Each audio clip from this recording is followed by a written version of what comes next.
जय गुरुदेव।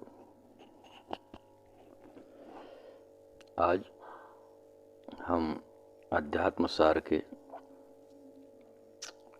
इस विषय पर जानते हैं कि एक्चुअली हमारा मन क्या है। हमारा मन एक्चुअली कहते किसे हैं? देखिए, हमारा जो चेतन मस्तिष्क है, इसका पहला भाग यानी कि पहला चरण, इसमें स्थित जो तीनों केंद्र हैं, सत, रज और तम के, इन तीनों केंद्र के सम्मिलित रूप को हम मन के नाम से जानते हैं। आप यूँ समझ लीजिए और सरलतम स्थिति में कि पहले मस्तिष्क के पहले चरण को ही हम मन कहते हैं। ये जो मस्तिष्क का पहला चरण है,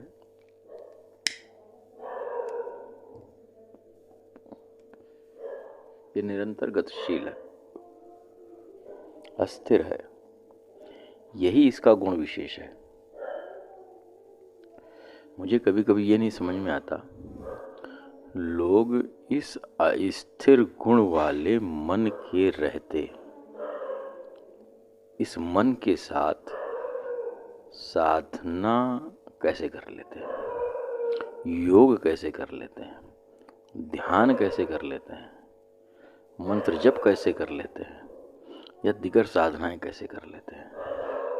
क्योंकि इस मन के साथ तो साधना संभव ही नहीं है। ये इसका गुण ही नहीं है कि एक जगह टिक करके रुक सके। इसका तो गुण है निरंतर ये चलायमान है। या तो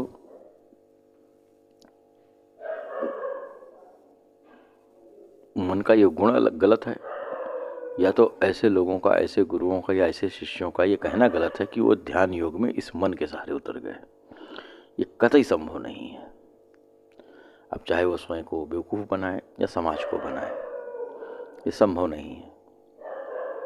क्योंकि अस्थिर मन से, ऐसा मन जो चलायमान है, उसके साथ में रह करके किसी भी प्रकार की आध्यात्मिक तो छोड़िए, सांसारिक कार्य भी सही ढंग से नहीं हो सकते। यदि आपको इसका परीक्षण करना है तो एक बार स्वयं के ऊपर परीक्षण करके देखिए। जितने भी लोग मुझे सुन रहे हैं आज, परीक्षण करके देखिए, क्या आप संसार का विषय भी एक ही मुद्दे को लेकर के क्या सोच पाएंगे? ये असंभव है। क्योंकि इसका जो पहला भाग है मस्तिष्क का, वो गतिशील और अस्थिर है, और यही इसका विशेष गुण है। यह मन जो है लगातार मानसिक पटल पर चित्र बनाता रहता है। इसी बनने वाले चित्र को विचार अथवा ख्याल कहते हैं। यह ख्याल चित्र के रूप में उठते हैं ये जमा की हुई स्मृतियों से। वो स्मृतियाँ जो बचपन से ही हमारे अंदर आई हैं, बचपन से ही डाले गए संस्कारों, सोचों, शिक्षा, परिवेश, समाज से मिली जानकारी के अनुसार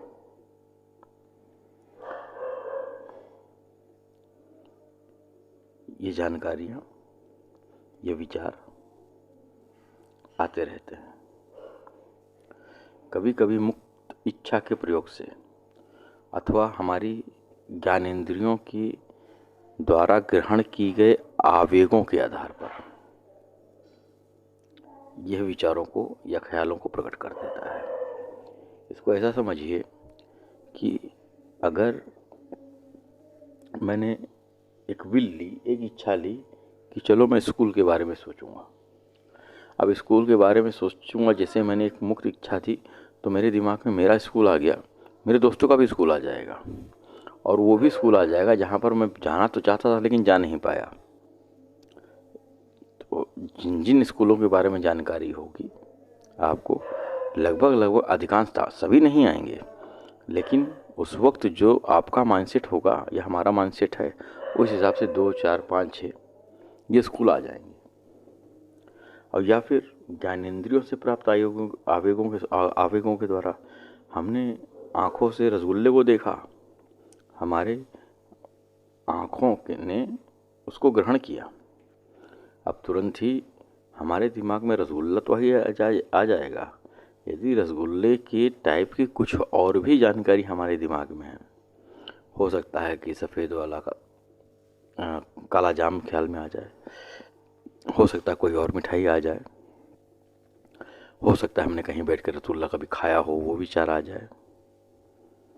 तो जो भी जानकारी रसगुल्ले से रिलेटेड है आज तक यहाँ हमारी स्मृतियों में, वो सारी चीज़ें हमारे दिमाग में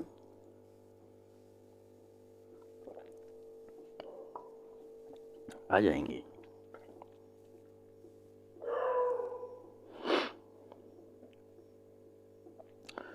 क्योंकि ये अस्थिर और गतिशील होता है, इस वजह से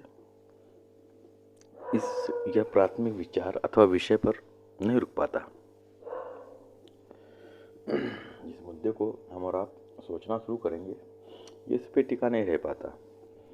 होता ये है, एक के बाद एक दूसरा विषय ये छलांग लगाता हुआ चलता रहता है। कभी कभी तो ऐसा होगा कि ये मुख्य विषय जिस पर हमने सोचना शुरू किया था उससे दूर हो जाएगा।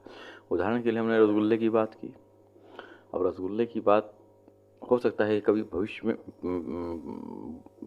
पीछे मैंने भूतकाल में रसगुल्ला खाया हो, कहीं मारपीट हो गई हो।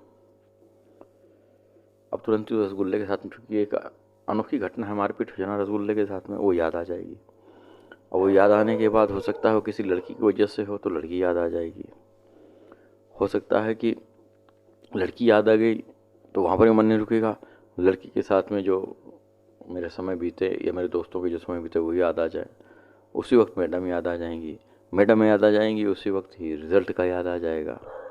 रिज़ल्ट का याद आ जाएगा तो हमने अपने दोस्तों के साथ में कितनी मेहनत की थी। तो ये अनवरत विषय को बदलता रहेगा। हत्ता कि कभी कभी ये होता है कि हमने शुरू किया था रसगुल्ले पे सोचना, ये मुख्य दूरी से गायब ही हो जाएगा। और ये इतना चतुर है कि ये जोड़ तोड़ करके अपना रास्ता निकाल ही लेता है। ये जोड़ना तोड़ने में माहिर है। इसकी बस एक कमजोरी है कि ये उतने ही विषय खोज सकता है जितने विषयों के बारे में इसने जानकारी इकट्ठा की है। जानकारियों के प्रति जिज्ञासा, उनको इकट्ठा करना, ये चेतन मस्तिष्क में बौद्धिक केंद्र का काम है। मन जमा की गई जानकारियों स्मृतियों को तोड़ता और जोड़ता है और उन विषय अथवा जानकारियों को नए स्वरूप में प्रस्तुत करता है जो उसने देखी ना हो।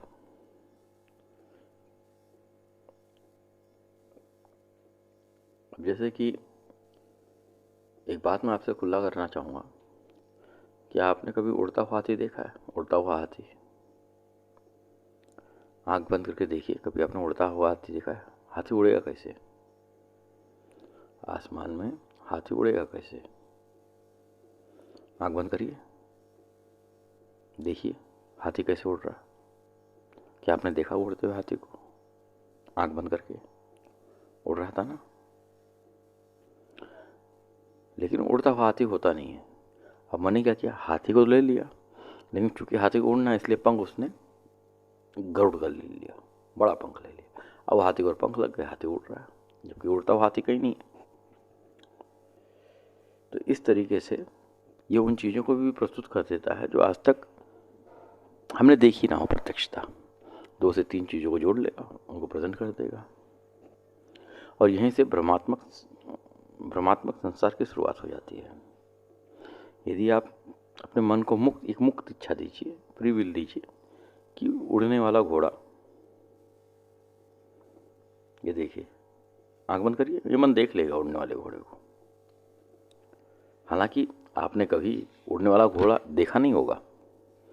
यह चेतन मन पंख किसी विशाल पक्षी का ले लेगा और घोड़ा दोनों को जोड़ लेगा। इस तरीके से वह घोड़ा जो आपने कभी देखा ही नहीं है वो आपके मानस पटल पर प्रत्यक्ष कर देगा।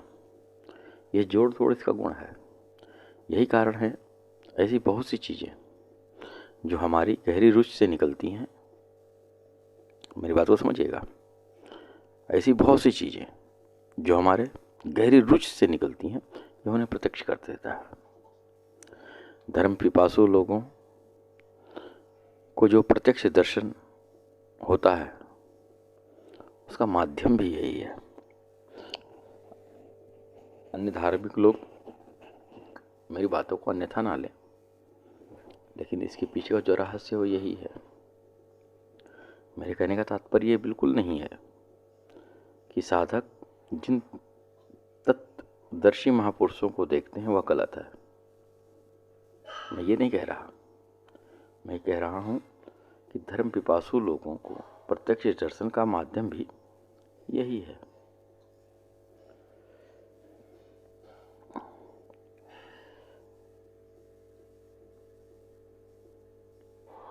फिर मैं कहूँगा कि ये 100% गलत नहीं है, क्योंकि जब कोई साधक किसी महापुरुष को या किसी दिव्य चेतना को देखता है तो यह देखना किसी दिव्य चेतना को भ्रम के अलावा, कि भ्रम ना हो, वास्तव में देख रहा हो, तो ये तब तक संभव नहीं है जब तक वह व्यक्ति, वह साधक विचार मुक्त अवस्था तक न पहुंच जाए। यदि विचार मुक्त अवस्था के पहले घटना हो रही है, संतारोहण प्लेटफॉर्म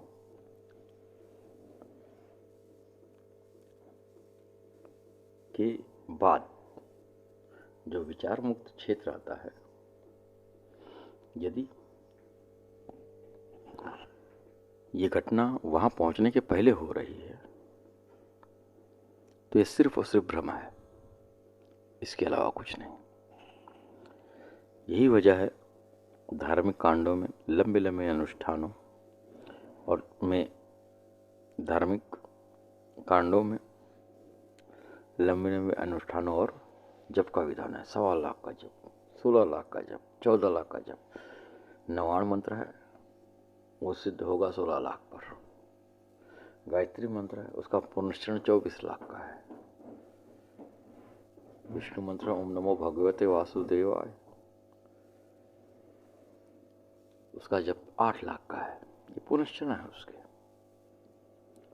ताकि जब व्यक्ति जप करने बैठे तो उसका पूरा ध्यान उसके जप पर हो, अपनी इष्ट पर हो, और धीरे धीरे यह मन अपनी गतिशीलता के न्यूनतम स्तर पर आए।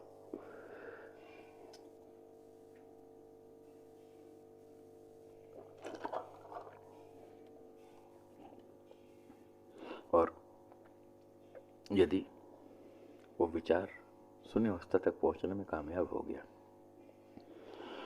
संतारोहण मंच तक पहुंचने में कामयाब हो गया, और वहां पर प्रारब्धवश वो किसी तरीके से विचार मुक्त क्षेत्र में पहुंच जाता है, तो ऐसे व्यक्तियों के लिए वो चीज सिद्ध हो जाती है और वो दिव्य शक्ति, वह दिव्य चेतना आपके सामने प्रस्तुत हो जाती है। उसके पहले केवल भ्रम है।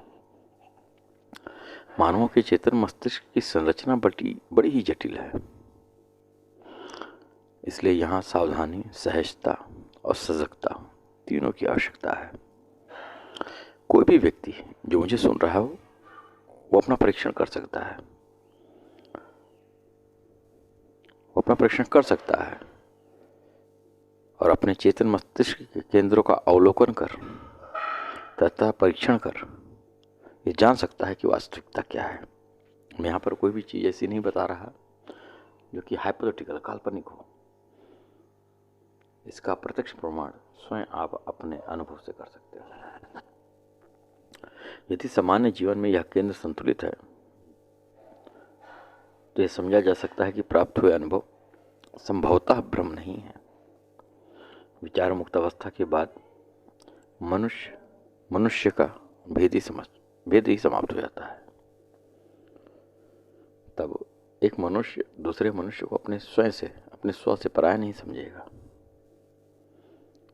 वो प्योरली अद्वैतवाद हो जाता है। वो संपूर्ण संसार की अनेकता में एकता का दर्शन करने लगता है। ऐसा व्यक्ति सर्वत्र ईश लीला और ईश्वरत्व का दर्शी होता है और जिसका मूल केंद्र वह स्वयं होता है। ऐसे साधक से साधक और समाज दोनों लाभवंत होते हैं उसके अनुभव से।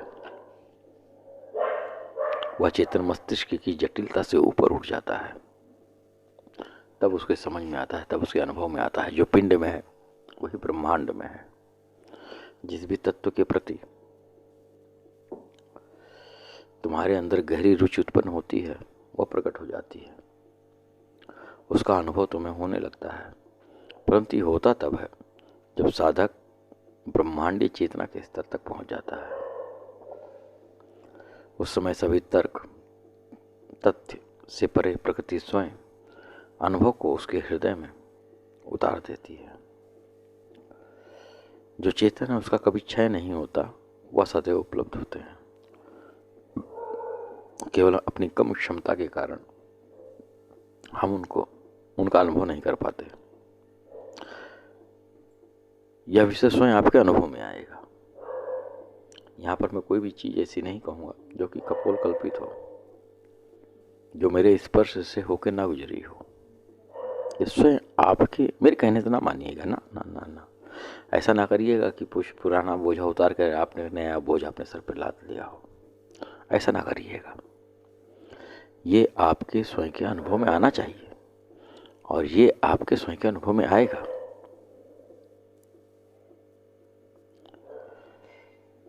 मेरी तरफ से केवल इतना इशारा है कि सबसे पहले हम सुधारात्मक तरीकों को केंद्र के चेतन मस्तिष्क के केंद्रों का संतुलन बनाने के लिए हम सुधारात्मक तरीकों का और अपनी मुक्त इच्छा का उपयोग करें और इनके उपयोग से इस संत आरोहण मंच को हम प्राप्त कर लें। ये प्राप्त करने के पश्चात ही प्रयास विशेष से हम इस विचार मुक्त क्षेत्र में प्रवेश पा सकते हैं। उसके बाद सारे अनुभव आपके हैं। सभी धर्मों में प्रचलित आध्यात्मिक विधियां, मैं धार्मिक कर्मकांडों की बात नहीं कर रहा, आध्यात्मिक विधियों की बात कर रहा हूं। साधक को इस विचार रहित क्षेत्र में पहुंचाने के लिए ही है। हम मनुष्यों को बाहर से कुछ लेने की आवश्यकता ही नहीं है। हर मनुष्य स्वयं पूर्ण है। यदि वह अपने स्वयं को परिष्कृत कर सके, उसे खोज कर निकाल सके,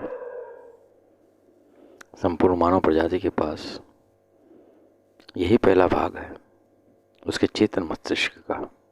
यही आधार है जिस पर खड़े होकर कार्य कर, अभ्यास कर वह ऊंची उड़ानों को भर सकता है, परंतु जागरूकता के साथ, अन्यथा वह भ्रमात्मक वर्तुल में फंस सकता है।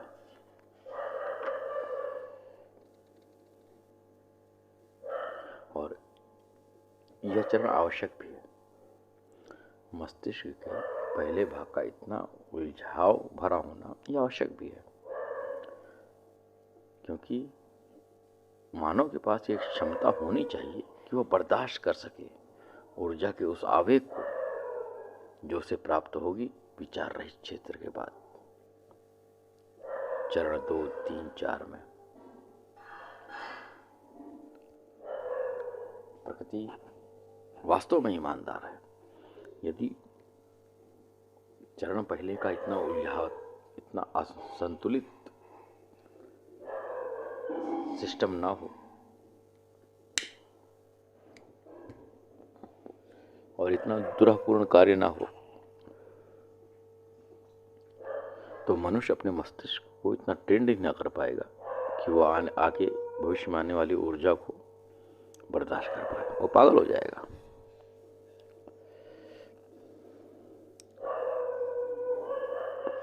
हमारा मन ही कल्प वृक्ष है। यदि यह असंतुलित है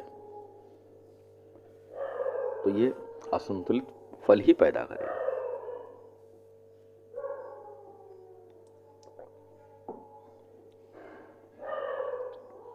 और यदि यह संतुलित है तो वास्तव तो सच मानिए ये पूरे ब्रह्मांड को आपके अधीन कर देगा, पूरे ब्रह्मांड को आपके अधीन कर देगा। चयन हमारा है। इस विचार रहित क्षेत्र से ही मनुष्य क्षमता प्राप्त करता है जिससे वह मृत्यु पर भी विजय प्राप्त कर लेता है। एक बहुत बढ़िया सूत्र ख्याल आ गया, मैंने सुना है अपने गुरुओं को कहते हुए, और सत्य भी है ये, यदि उस परम सत्ता को पाना चाहता है तो मरने के पहले मर जा, मर जा, मरने के पहले। हम अपने इस मन का अध्ययन करते हैं।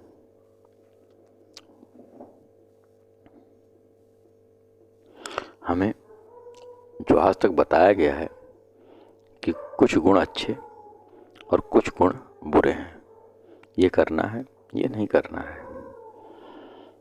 ये चीजें बचपन से ही हमारे दिमाग में डाली गई हैं, माता पिता के द्वारा, चाचा चाची के द्वारा, अड़ोसी पड़ोसी के द्वारा, समाज के द्वारा, टीचर्स के द्वारा, कि ये अच्छा नहीं है। हमें इन सब से बाहर निकलना है। अच्छा और नहीं अच्छा है, इनको तर्क करके इन सब से बाहर निकलो। मैं उदाहरण फिर देना चाहूंगा, लालच। लालच बुरा है, हाँ लालच बुरा है, हमको पढ़ाया गया है, हम जानते हैं, सभी कहते हैं लालच बुरी चीज है, लेकिन लालच बुरी भी नहीं है। किसी परिस्थिति में बुरी है और किसी परिस्थिति में अच्छी है। अच्छी और बुरी की परिभाषा परिस्थितियों के अनुसार बदलती है। सभी गुण शुभ हैं, सभी चीजें शुभ हैं। क्रोध बुरा है? नहीं, क्रोध अच्छा भी है। जलन बुरी है? नहीं, अच्छी भी है। परिस्थितियों के अनुसार, आपके माइंडसेट के अनुसार सभी गुण शुभ है, यदि उनका सही समय पर सही जगह पर उपयोग किया जाए। चयन आपका है, और ये चयन आप नहीं करते, ये आपके चेतन मस्तिष्क के वो तीनों केंद्र करते हैं कि वो किस स्थिति पे उस वक्त है, वो किस तरीके से प्रभावित और प्रेरित होते हैं। हमें यदि अध्यात्म के मार्ग पर चलना है तो हमें शाख की पत्तियां नहीं काटनी, हमें जड़ पर काम करना होगा। यदि हमने जड़ पर काम कर लिया तो हर समस्या का समाधान, हर समस्या का निदान संभव है। कुछ भी पकड़ना अथवा छोड़ना नहीं है। ऐसा कुछ नहीं है कि इसको करो उसको मत करो, जबकि मैं कहूँगा कि अपना सारा ध्यान मस्तिष्क के संतुलन पर रखो, क्योंकि यहीं से हमारा चयन फलित होता है। जब यह सारा संसार ही चेतना से परिपूर्ण है तो इसमें अच्छा क्या और बुरा क्या? यह जो अच्छा और बुरा है वह आपके भीतर है। वह हर कार्य गुण जो आप में उत्साह पैदा करे और आपको ले जाने में सहायक हो उस संतारोहण प्लेटफॉर्म तक, वो सारे शुभ हैं, बाकी सारे अशुभ। और अशुभ पर ध्यान ही मत दो, शुभ ही शुभ करते रहो, चिंतन करते रहो, शुभता का ही चिंतन और शुभता का ही अभ्यास करते रहो। अशुभता स्वयं आपसे दूर हो जाएगी। अशुभता से बलपूर्वक झगड़ने से कोई लाभ नहीं, यह आपको और जटिलता की तरफ लेके जाएगा। मन के बारे में जो हमने बात की, ये एक बहुत बड़ा विषय है। मैंने कम शब्दों में अपने साधनात्मक परिक्षेत्र को ध्यान में रखते हुए जो मन के बारे में बताया वो बहुत ही सीमित है, लेकिन जितना भी मैंने कहा वो आपके साधनात्मक स्तर को निखारने के लिए है। अब मन किस तरीके से कार्य करता है, क्या कार्य करता है, कैसे कार्य करता है, इस पर हम मन पे पुनः बात करेंगे अगले अध्याय में। आज के लिए बस इतना ही। धन्यवाद।